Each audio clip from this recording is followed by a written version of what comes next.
And we are live. What is up, everybody, and welcome back to Checkpoint, brought to you by Strictly Casual, your number one show, running up all the hottest gaming news stories of the week and discussing all the relevant topics you need to know about. I'm one of your hosts, Vincent DeSantis, joined today by the New York lover boy, James Walmer. James, how you doing, dude? New York lover boy coming at you. We're doing good today.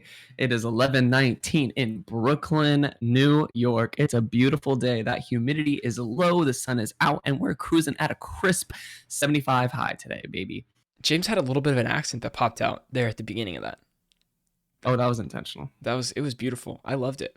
Audio Thank you. listeners, thank you so much for listening. You can find us on YouTube at youtube.com/strictlycasual. Please hit us with a rating on audio platforms and subscribe on YouTube. It helps us out a lot. We do a lot of cross-trafficking here. You know what I mean? We're promoting the podcasts on the videos. We're promoting the videos on the podcasts.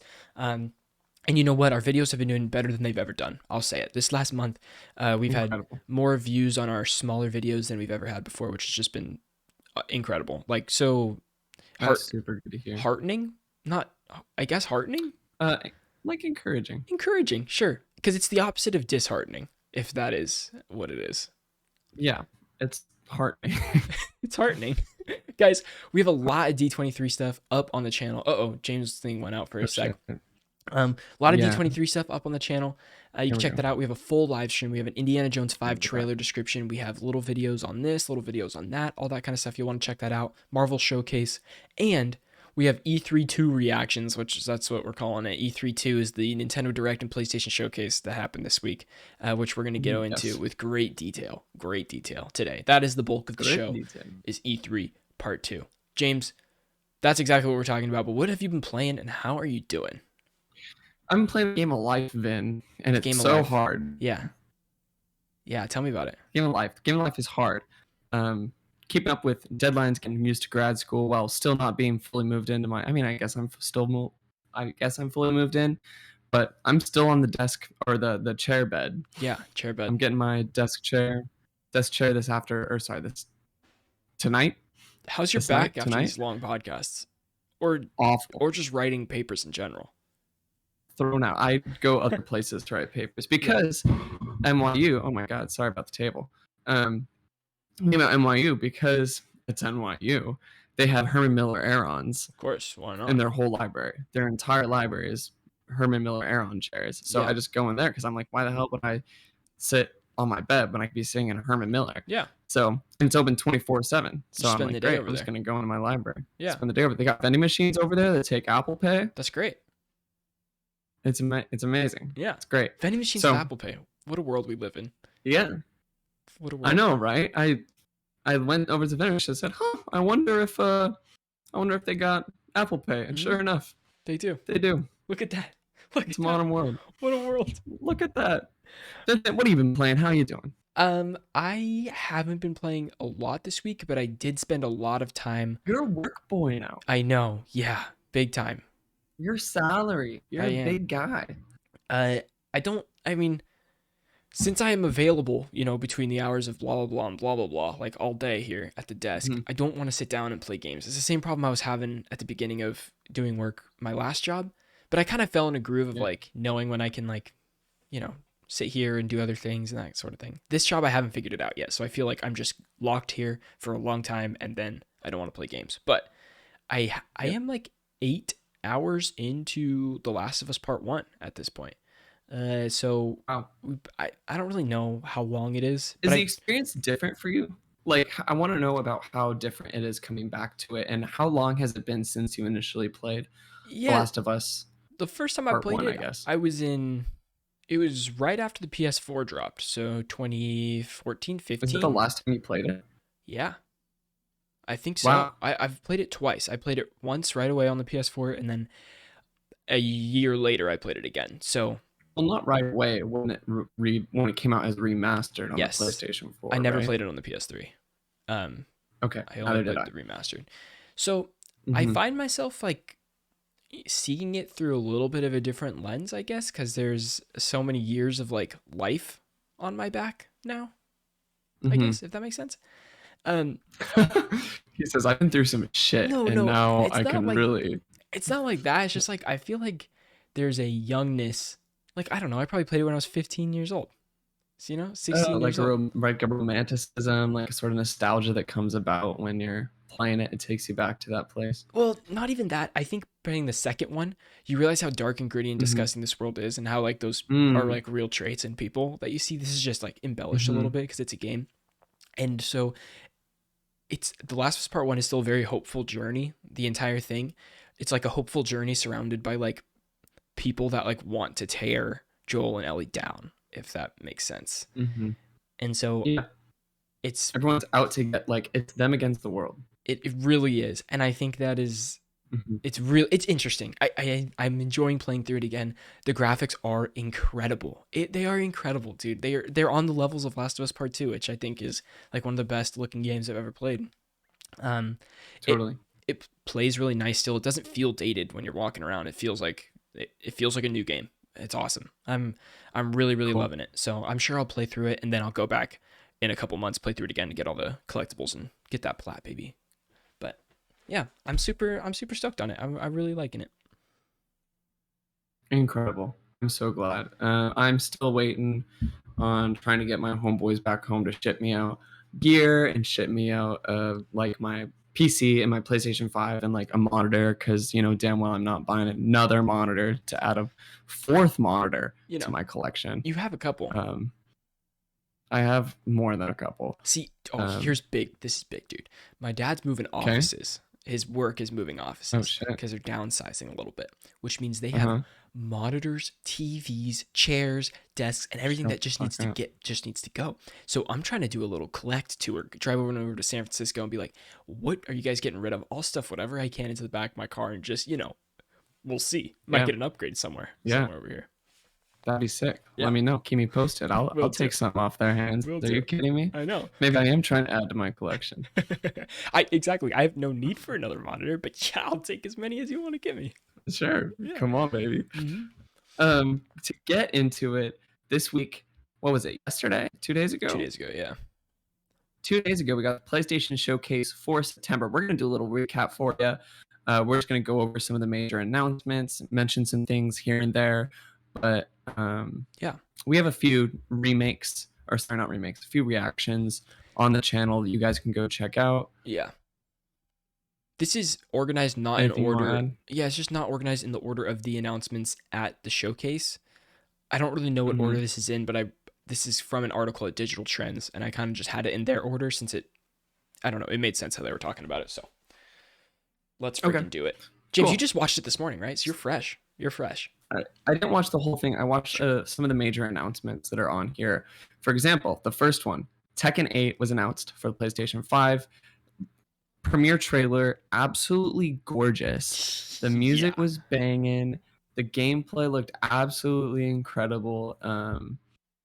God, I can't wait for this game. I was like jazzed up after this. I was like tingling. I was like, I want to get in this. Dude, No release date. It said coming soon. they pull back and the biceps just explode with veins, Dude, before there's it's awesome.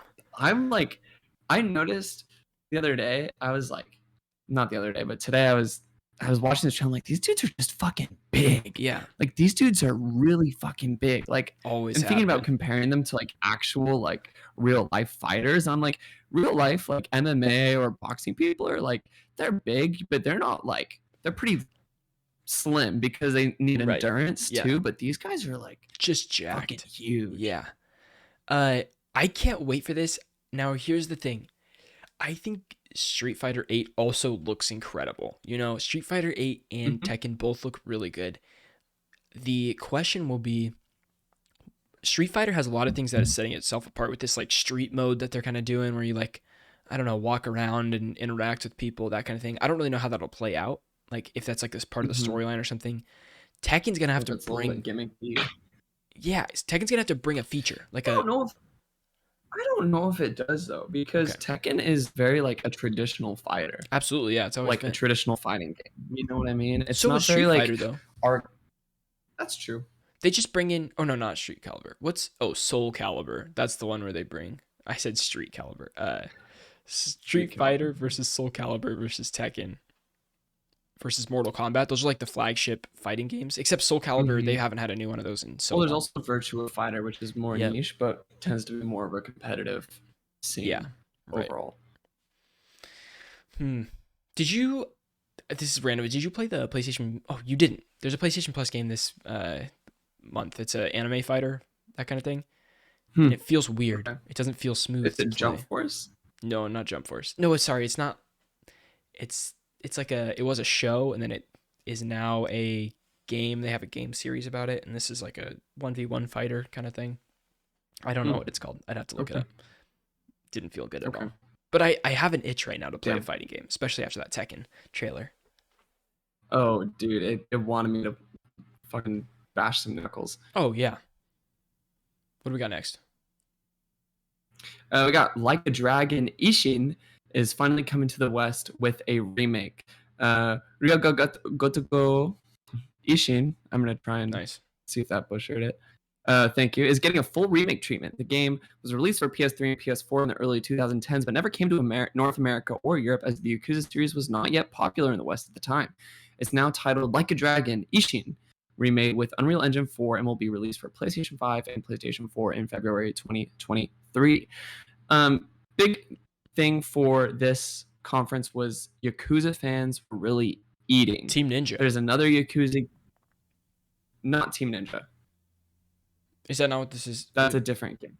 This is not the. That was Ronin. Oh, Rise of something Ronin. Something. Rise of Ronin. That was right. You're thinking Rise of Ronin. Oh. This is a Yakuza game that is set in. No. This is a modern day Yakuza, right?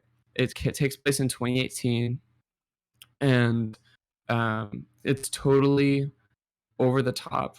Oh, no, sorry. I'm confusing the two Yakuza games we saw. There's an early Yakuza game that takes place in like feudal Japan, that brings that like kind of Yakuza 0 type combat. I think Like a Dragon, that this is the series that's continuing the more turn-based combat that's similar to Yakuza Like a Dragon. Yes. Which is the latest installment in the series.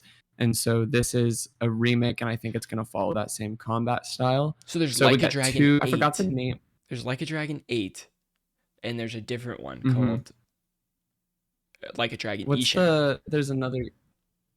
Like Dragon Ishin is the one we got today, but there's another Yakuza game that we got during this show. It's RGG Studio says Like a Dragon 8 will be available in 2024. Let me see what else they said, because now I'm unclear. I don't know if that's it. I don't know. Yeah, I'm doubt. We have Kiryu returns in Like a Dragon Gaiden, the man who erased his name, launching 2023. Oh my god, how many Like a Dragon games are there? Are you joking my ass?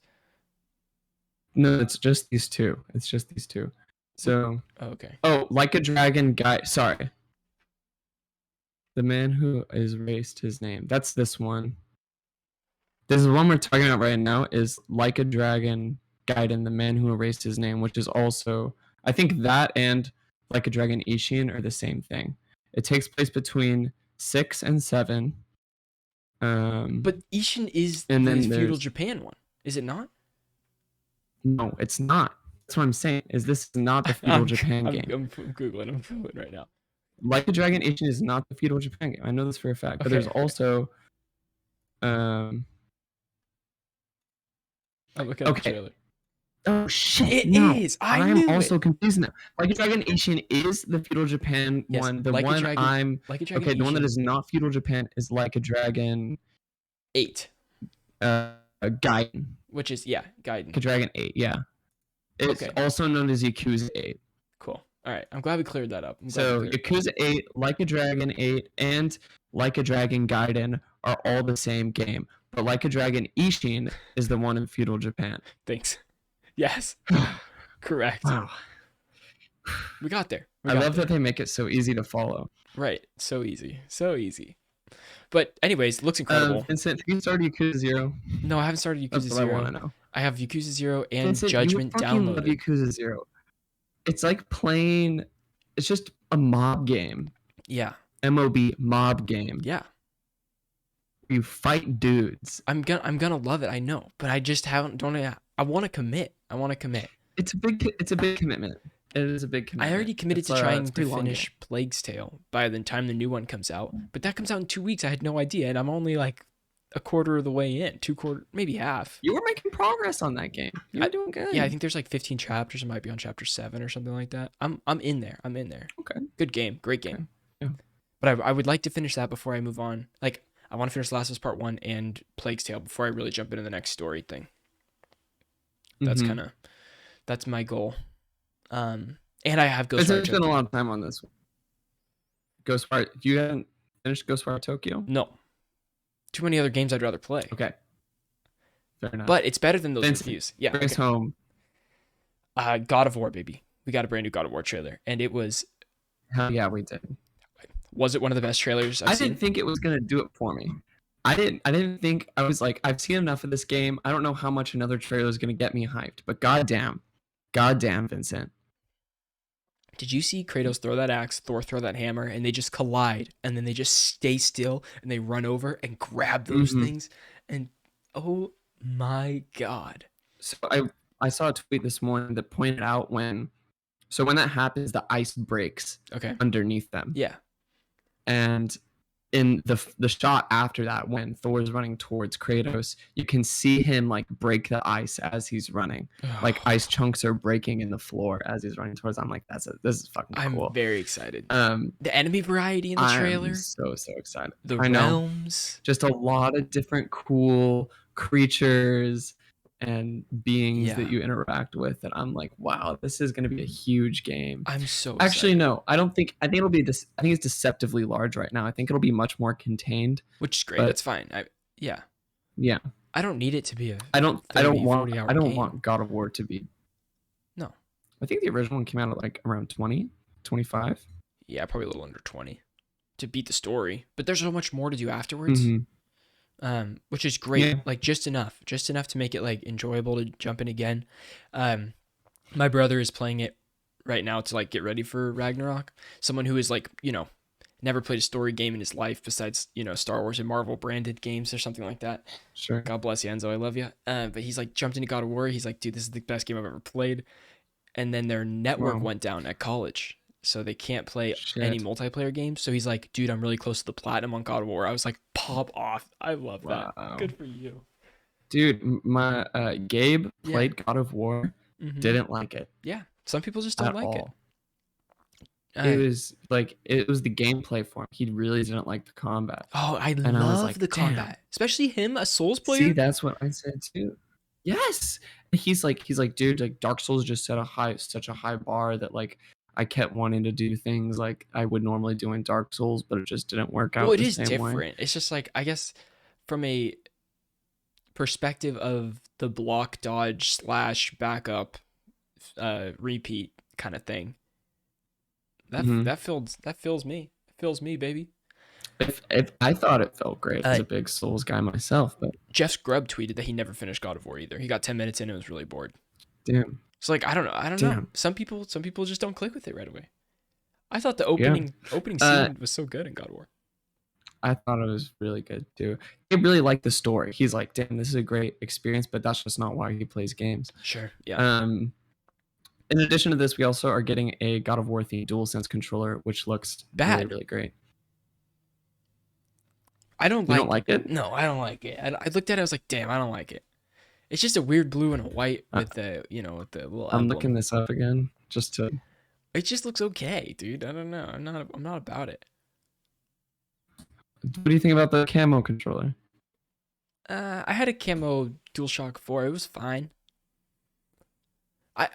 I'm ready for the customization. Like, give us the Xbox Design Lab for PlayStation controllers. Like, let me make what I want. Okay, my computer doesn't want to do a Google search for some reason, so I'm going to look it up on my phone. All good. I'm going to jump to the next. That's a bad sign. I'm going to go to the next couple things just to kind of knock them out here. Star Wars. I like this controller. Okay, all right. I like the blue. I think it's cool. Good. I'm glad it's working for someone. All right, we can move on. Star Wars Tales of the Galaxy Edge Enhanced Edition is coming to PSVR2. We got a couple PSVR2 titles. Yes, we got a few PSVR2 titles, and that's what I want to talk about. Is VR2 had a presence at this showcase? Yes, it did. Where are you at with it? Like, what do we think of what we got? I didn't get to watch the VR2 games from the showcase. What do you think of them? Oh, Where's your level at in terms of well, I saw some. PSVR2 games? Not in terms of the hardware. We're gonna talk about that later, Yeah, but in we should terms of probably the do that next. games. Um, I, Okay. I don't know. The Star Wars one looked cool, but it's a ported game from the Quest, I believe, or the Oculus, something like that. It's already a game that's out. They just From the up-resed it Quest, and yeah. put it on the PSVR 2. Looks good. I mean, like if I had a VR, I would absolutely be excited to play this. It looks sweet. Yeah. Um, and then you have Demio. I think that's how you say it, but it's like a Sure. card game. So you have a deck of cards in your hand and you play a card and there's a Mm-hmm. live time battle going on under you and you can like squat down and get in there and see your characters like fighting. So like the perspective thing is really Oh, cool that's there. cool. Yeah. That's really Um fun. but I don't know. I don't know. Demio is already on Steam, and it's got like a 9 out of 10 score on Steam. So maybe the Very PSVR. positive reviews. 93% of the, but it's only 16 user. What? Okay, so that's recent reviews. 16 recent reviews are all very positive, and Okay. then overall very positive with like 1,100 reviews. So a lot of people. It got Metacritic. It got Upload Awards 2021 Game of the Year and Upload Award 2021 Best Co-op Multiplayer. Cool. Yeah.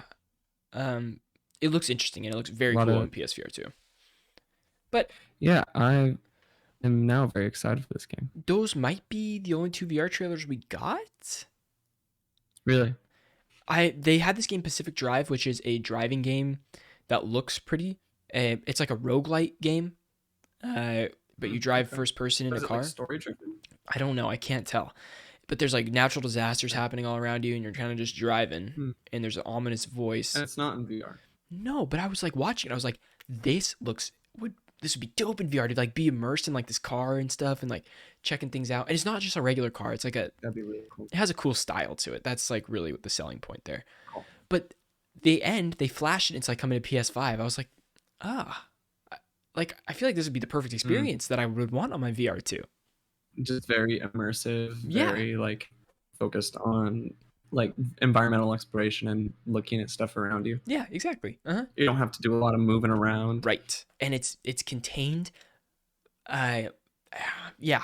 I don't need full freedom in VR2. I want freedom to do things like a sandboxy thing, but I don't want the freedom to like go anywhere. I don't have that urge, I guess, in VR.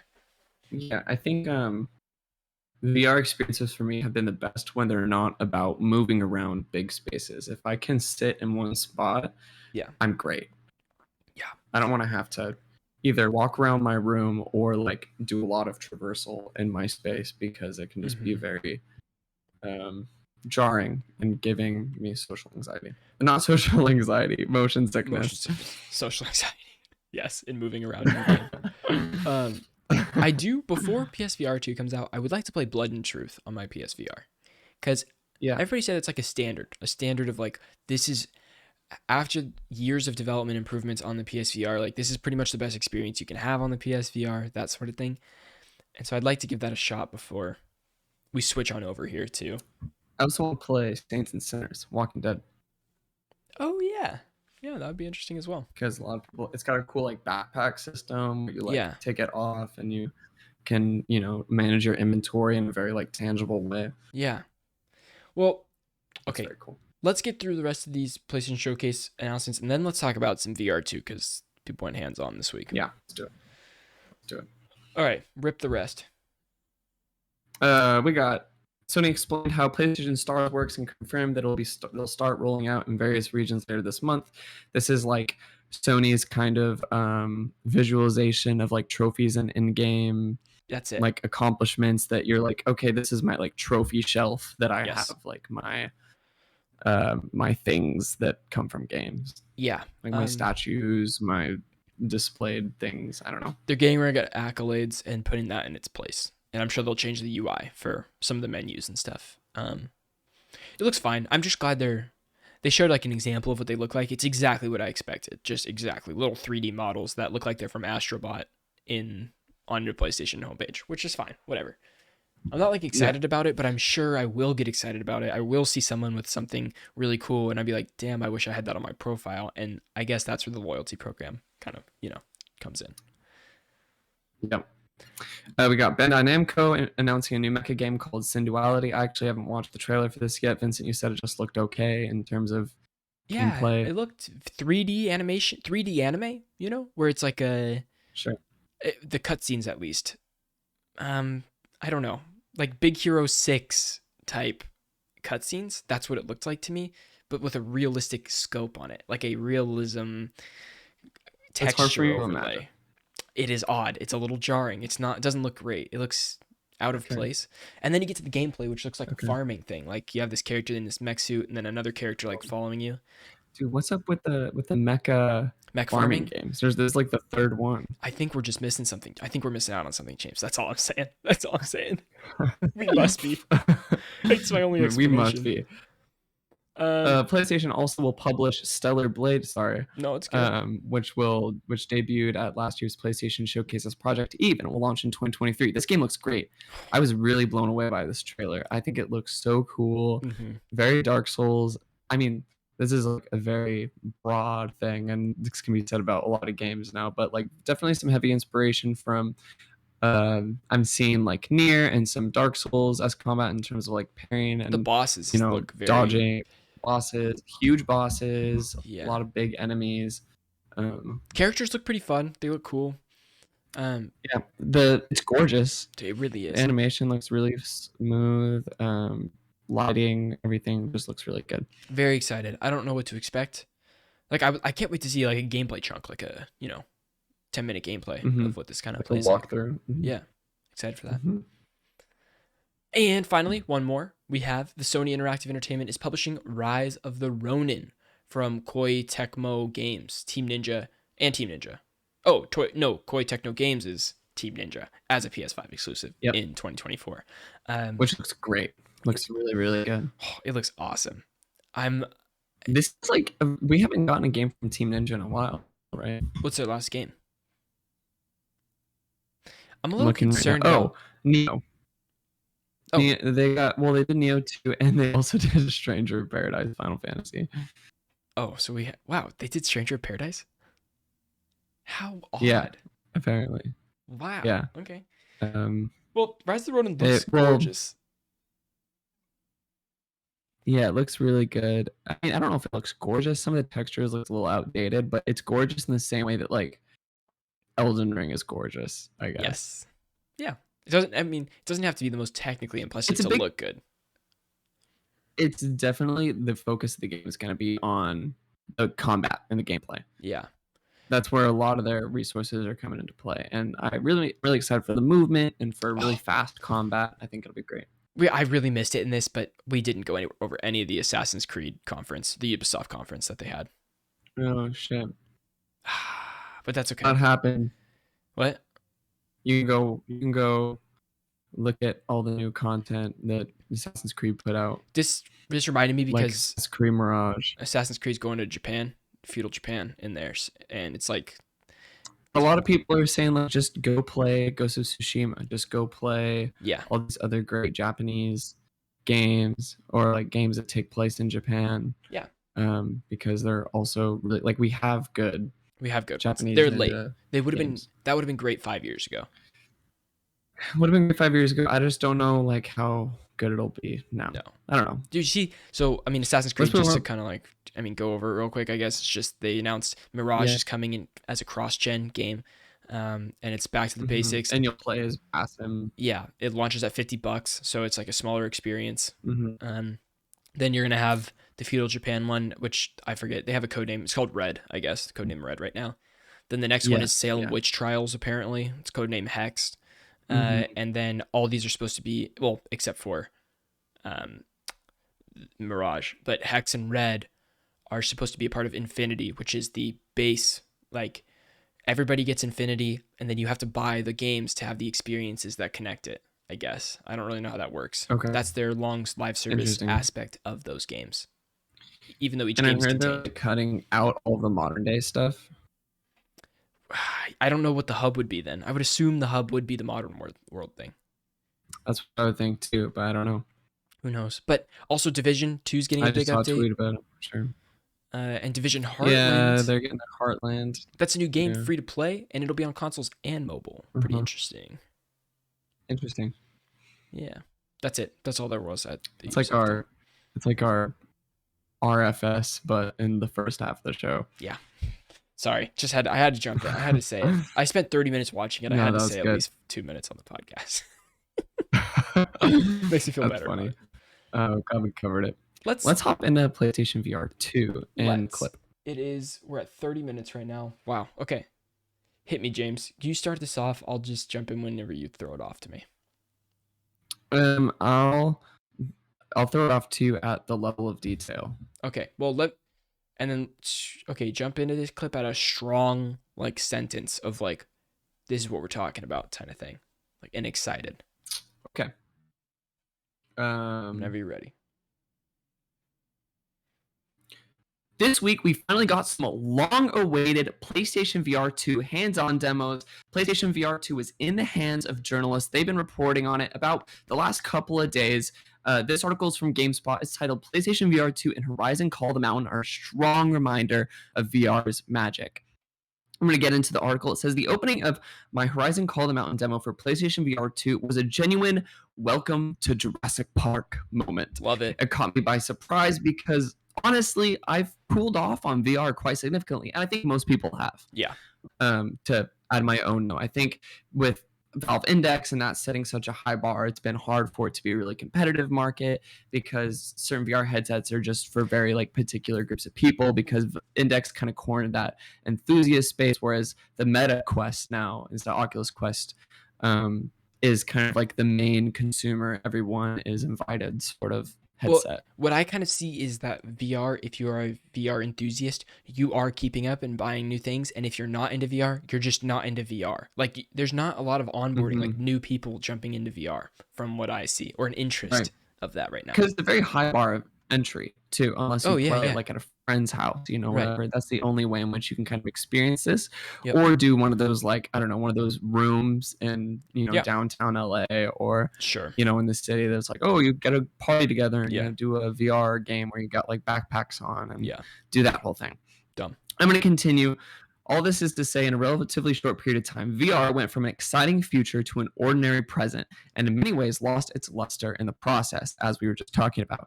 Now VR headsets are just another entertainment device vying for your time, attention, and money. But what hasn't changed is the potential that made VR so exciting in the first place, which largely remains unfulfilled.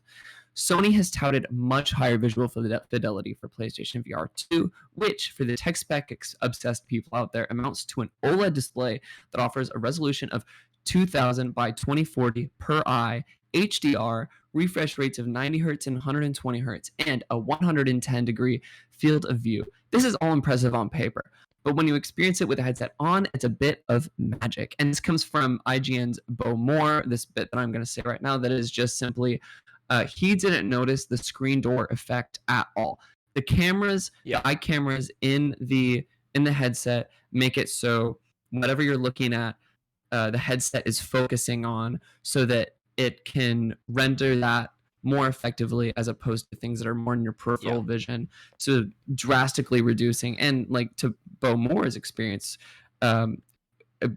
completely negating which is any awesome. sort of screen door, which if you're not familiar, screen door is literally like, it looks like you're looking through a screen door, like a mesh.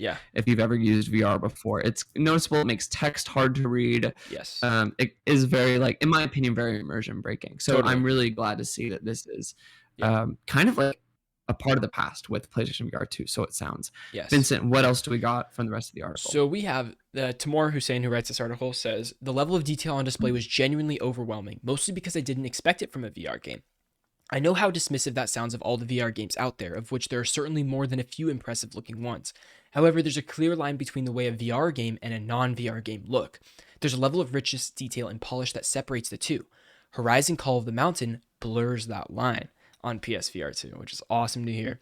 Even at this early stage, it seems clear PSVR 2 will be capable of powering impressive games, but perhaps what I'm most excited about is knowing that I'll be able to play them on the headset that feels comfortable and delivers a good user experience on top of it. Also, with this article, it is so long. I'm like cherry picking paragraphs to put in here, kind of to, make a smaller narrative here, but when all was said and done, I ended my time with PSVR2 with much more of an interest in it than when the hardware was initially announced. Horizon Call of the Mountain admittedly didn't do anything particularly novel, but it served as a visual benchmark for the kind of experience a AAA team with the backing of a big publisher can achieve in these early stages. It was certainly impressive. So that's great to hear. And then I brought in a couple points from CNET. They did some coverage of the PSVR2 hands-on experience as well. And from CNET, they say, I prefer the much lighter weight, larger field of view, higher res, OLED display equipped PSVR system or PSVR2 headset to the Quest 2. So they prefer this over the Quest 2. While the Quest 2 is still the best self-contained VR system around, the PSVR 2 looks like it could be the destination for a whole new wave of more impressive VR games. All I know is I want to play more. When I got home after my weekend in California, because they have to visit San Mateo's studio, or San Mateo PlayStation to play it, I saw my unplugged pile of PSVR cables sitting on my desk.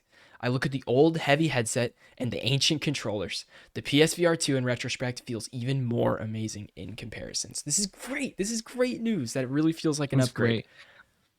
I heard a few minor nitpick complaints that were around controllers and around some of the headset accessibility, for example.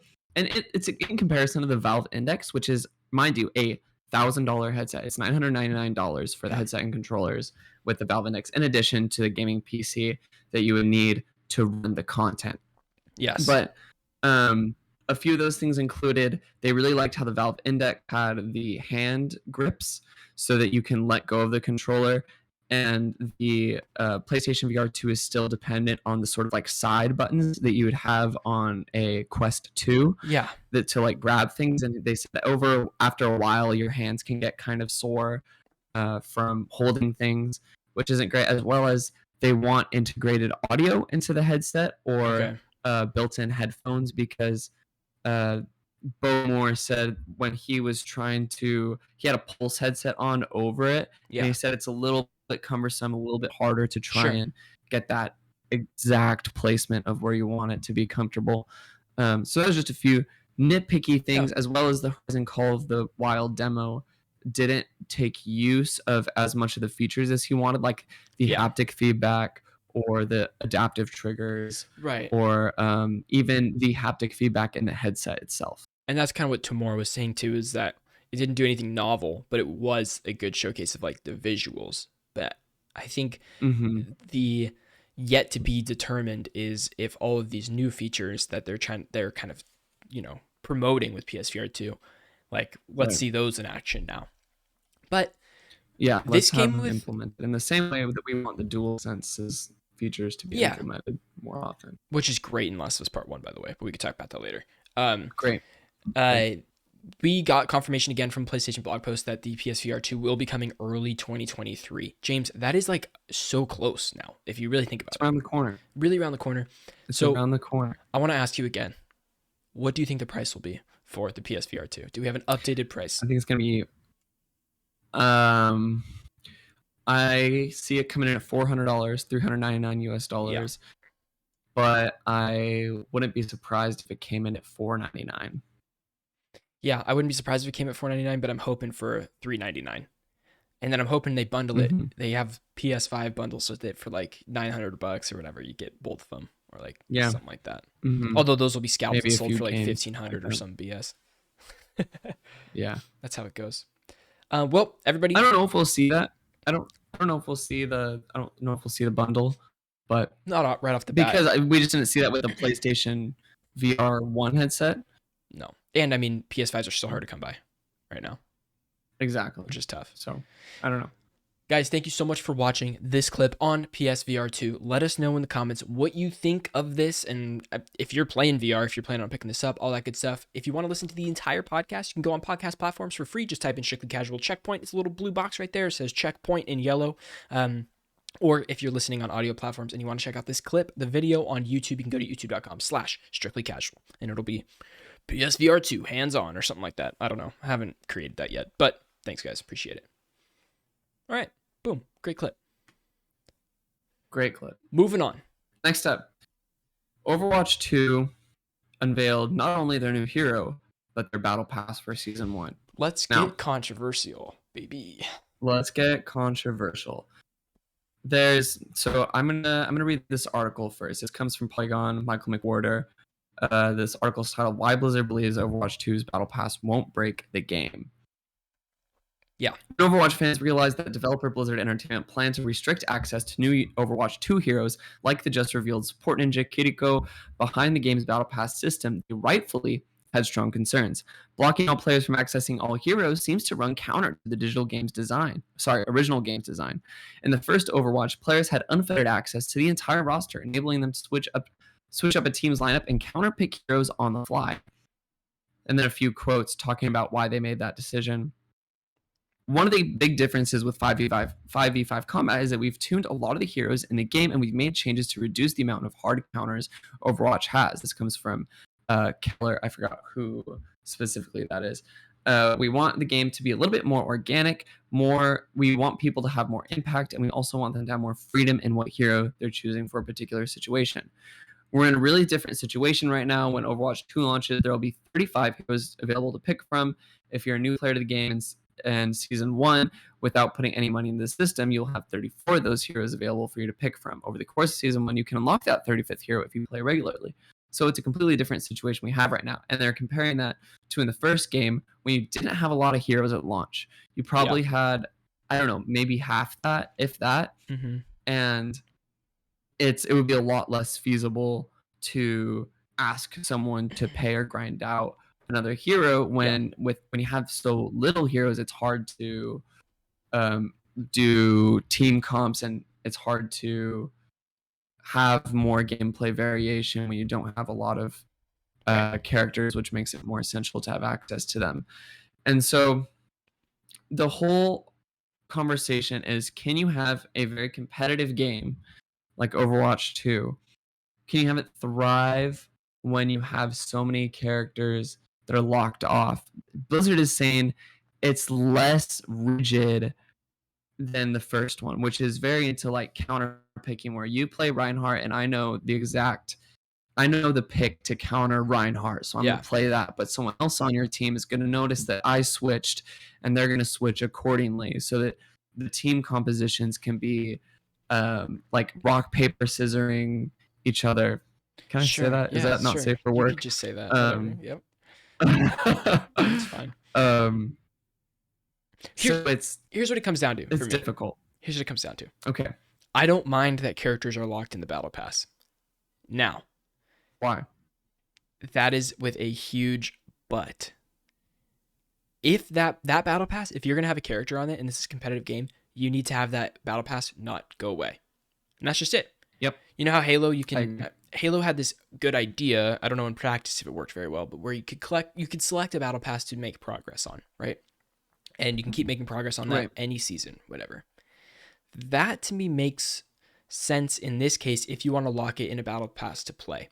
Because I think the people that are playing competitively are already probably playing a lot of Overwatch, that they're going to try to get that character. And this makes it so very casual players want to get that character and play more to get that character, which makes sense. It's a free-to-play game. I understand. You're going to have to do some of these tactics to try to get people to keep playing. But I really think that the right way to do this, to make it a free-to-play game, is how Valorant does it. Is there is one overarching battle pass that goes away each season, sure.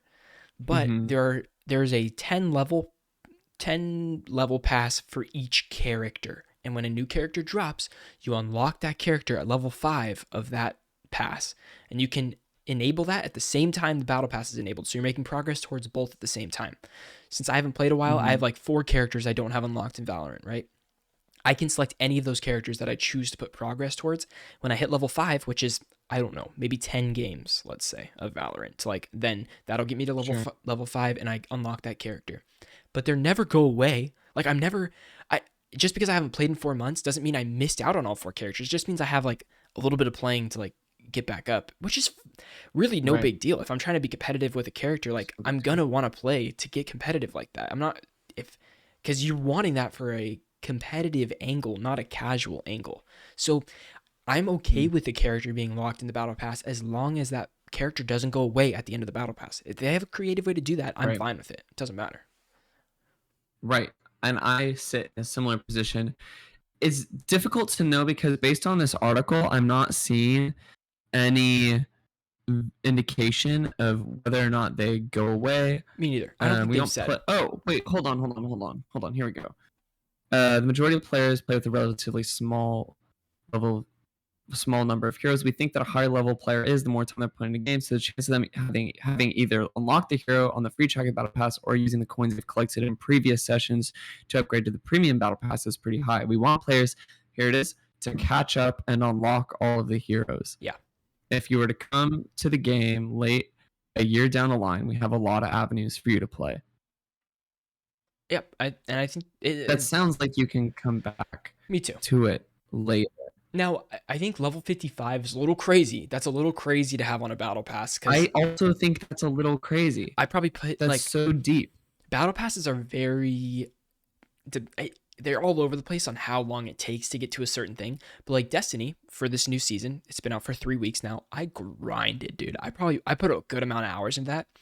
I'm level 30 on the battle pass. Like, there's no way I'm going to be able to put triple that time. Like, that's a tiny amount. Whereas, like, Warzone, sometimes you're able to like blow through that battle pass because you have like a bunch of XP tokens leveled up. Same with Fortnite too. Fortnite, you can really blow through those battle passes. Dude, yeah, it was 1 week I got like 30, especially 40 passes. Because you get team XP. Yeah. That's the thing with Fortnite is you get all those challenges are completed as a team, not just individually. Which I would hope that this has some sort of thing like that, since team play is way more important than Overwatch than it is.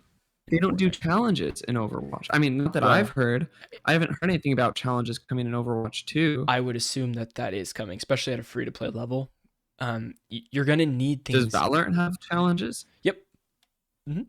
Okay. Yep. They have all sorts of different challenges that give you... I mean, it doesn't have to follow the same model as Valorant. No. But if that's a trend for a competitive game with unlockable heroes. Yeah. We shall see. I'm excited, man. Overwatch 2 launches October 4th. We are very close to this. I hope you get your PC so that we can start, clapping some cheeks up, okay? Because, Arissa's calling my name once again. I would really like to play. I don't know. I'm still not on board with. I'd like to think. Yeah. Here's a dream. Tell me. Here's the dream. What you get to level 55. And say you finish the first battle pass, whatever. Mm-hmm. Will I have enough coins by the end of the first battle pass to just buy the second premium one, and then like a Fortnite system? Do like a Fortnite system, yeah. I would say probably not. This is that bumps me out. Unless they bundle it, so like if you buy the campaign for $60 or whatever, however much they're doing. Oh, $30. That'd be nice. I would like to get 6. I would like to get 3 battle passes with my purchase of the single player. Yeah, something like that. If it's $30, I want 3 battle passes. Sure. Yeah. Oh man, I clicked the Overwatch 2 hashtag, by the way. A lot of Rule 34 stuff popping up. I gotta get out of here. I gotta get out of here. You gotta leave. It is Overwatch. Okay, we have one more thing to go over before this episode is over, and that is the Nintendo Direct, which we haven't gone over yet. Oh shit! We skipped over it, so we got to get through this. We're at 50 minutes of this podcast. Yeah, we can speed through this. It'll be great. All right, I'm gonna take the first half. You take the second half. Ready? Great. Yeah. Fire Emblem Engage is the next mainline story in the Fire Emblem franchise, and it's coming very soon, January 20th, 2023. They showed a little trailer of this. I can't believe how fast they're putting Fire Emblem games out. Good God, we just had 3 houses, and then we had 3 families, or no, 3 houses and 3. Something. I don't know what the other one was. 2 3s and a Engage, so something like that. And then Tunic's coming to Switch in September 27th. Pretty nice, because that seems like a great mobile game. Fun little game. Or not mobile game, but game on the go. There we go. Handheld game. Yeah, handheld. The next Splatoon 3 Splatfest will deal with gear, grub, or fun, and it'll start September 23rd. And it's like a season. I don't know. It's like an in-game event. That's all. We have a second Octopath Traveler game has been announced with 8 new travelers, and it'll be a fully fledged sequel, and it comes out February 24th, 2023. Nintendo loves announcing games and releasing them right after. No long waits like PlayStation, bro. I love it. And Xbox with like a 10-year wait time. How long are we waiting for Silksong? Oh, well, That game was like probably quietly delayed like 4 times, you know? I don't know. Yeah. The team chair is like 4 people, dude. God bless them. They're really doing the Lord's work over there. Yeah, they really are. Super funny. And then we got more Nintendo 64 games got announced for Nintendo Switch Online. They're not arriving all at once, but we're going to get Pilot Wing 64, Mario Party 64, Mario Party 2, 3, Pokemon Stadium 2, 1080 Snowboarding, Excitebike 64, and GoldenEye 64 with online play. Now, with a little Yep. asterisk here, GoldenEye 64 will also be coming to Game Pass, but remastered. Like, it'll be remastered on Game Pass but you can only play online. James's camera freaking out. We have the devil. The devil has entered chat here. Are you seeing this? Well, I just turn it off and turn it back. No, I don't see it at all. Oh, it's insane. You'll have to watch the podcast back. It's very scary. It was wild. Anyways, I'm just gonna. Did I fix it? yeah, it's good. GoldenEye 64 will have online play on Nintendo, but not on Xbox Game Pass, which is very interesting to me. I don't understand that. Yeah, very interesting. All right, you take the rest. And the Nintendo Switch Sports will be getting the golf update a little later than expected this holiday. I put this in my friend group chat, and they said, "What the fuck?" They said, "Fall, those sons of bitches." Sure. Amen. They have every right. And I said, They've got every I right. said, "Amen." Yep. Pikmin 4 is finally confirmed for 2023. We didn't get any gameplay, but we did get info that it would be simpler to control. Shigeru Miyamoto also showed off a bit of his progress in Pikmin Bloom for fun. Is that the mobile game that's like Pokemon Go? Yes. Okay. Nintendo showed off some gameplay of Bayonetta 3, but we didn't really get any big news outside of the known October 28th, 2022 release date. Thankfully, a new gameplay trailer has come out. It's like 8 minutes long. I haven't watched it yet. I also haven't watched it, but it looks like a great game from what we've seen so far. Mm-hmm. Sifu will be out on Switch on November 8th. Crisis Core Final Fantasy VII Reunion. Oh, Vincent, we're getting the cut. Why are we getting the cut? I don't want Sifu on Switch. Well, actually, no. It's very cool that some people are Why? going to get to play it. You have to be so precise with Sifu, and I have never Just play ever with the been Pro in. controller. Yeah, that's true. I don't know. I just feel like it can't keep up. I'm too scared. Sure. I don't know. That's every time like a big game comes over to Switch. Like is Sifu ran by cloud processing? Oh God, I hope not. Resident Evil 8 Villages though for Switch. That's right. That was the one I was thinking of. Yeah. Oh Pretty crazy. God. I thought you said Control ran pretty well though. It did. I was surprised. Yeah. See, there's hope. Yeah, there's hope. Anyway, Crisis Core Final Fantasy VII Reunion will hit Switch on December 13th. Kirby's Return to Dreamland is coming back in Switch form with Kirby's Return to Dreamland Deluxe. It'll have new features as well as the option to play as Kirby for all 4 players locally instead of 4 friends or buddies. This is great. I fucking love Kirby. I love like just the arcadey side scroller games. Mm-hmm. Of course, the big news was The Legend of Zelda Tears of the Kingdom trailer. We can finally start calling it by its real name. It also got a date, which is May 12th, 2023. Yeah, pretty wild. It looks great. Can't wait to play it, dude. Can't wait to play it. Yeah, I can't wait to get my hands on it. I'm really surprised they're still running it on the Switch. Yeah. A lot of people are like, oh, they should have announced this with the new Switch. You should have announced it with new hardware, that kind of thing. But here's the thing is like we don't know that there is new. Nintendo has repeatedly said again and again, they're like, yeah, we don't have plans for it.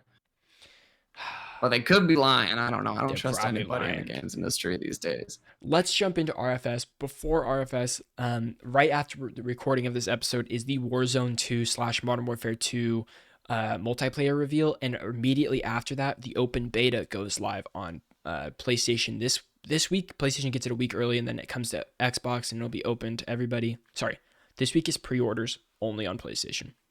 Next week, open beta, Xbox and PlayStation and PC. So that'll be interesting to see. You don't need to pre-order the game for. You don't need to pre-order if you want to play it next week. It'll be open for everybody.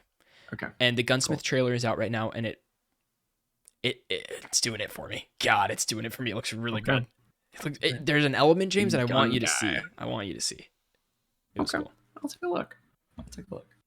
All right, RFS, back and forth. Here we go. Everybody's favorite part of the show. Random fun stuff. You go.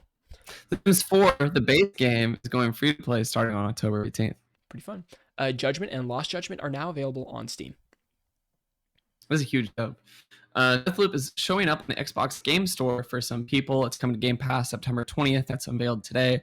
We'll also be receiving the Golden Loop update on all platforms, including a new weapon, new enemies, new upgrades, an extended ending, and cross-platform matchmaking, along with more. I would be down for this extended ending. I really did everything you could do in Deathloop. So I would definitely try that. Mm-hmm. Yeah. Great. Modern Warfare 2 gets a Gunsmith 2.0 walkthrough.